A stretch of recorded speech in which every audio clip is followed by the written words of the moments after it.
Noi dobbiamo necessariamente trovare soluzioni di convivenza con questa situazione perché? Perché questa situazione è molto più lunga del previsto.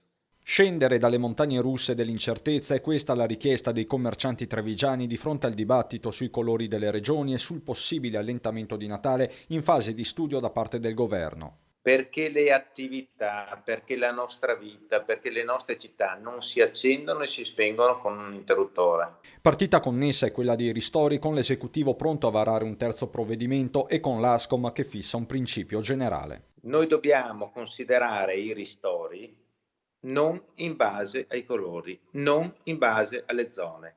I ristori vanno calcolati in base alle perdite di fatturato che sono indipendentemente dai settori. E al decreto Ristori Ter guarda una categoria rimasta fuori dai primi provvedimenti e rientrata nel bis, quella dei fotografi professionisti, colpiti dallo stop di eventi e cerimonie. Adesso i fotografi ci sono negli elenchi, ma il raffronto con il fatturato di aprile alla prova dei fatti non basta. La nostra professione è una professione spalmata nell'anno per quanto riguarda il fatturato e le commesse e quanto successo ha portato a un calo o una cancellazione di tutte le commesse per il 2020 e non c'è neanche una gran luce per il 2021. Altro capitolo, quello della proroga alla moratoria dei licenziamenti necessaria per i sindacati. Finora, dice la CGIL, questa norma ha evitato una catastrofe occupazionale. Nel Veneto noi abbiamo calcolato che senza questi provvedimenti, ed è un calcolo fatto per difetto, prudenziale, noi avremmo oggi qualcosa come 100.000 lavoratori e lavoratrici in mezzo a una strada.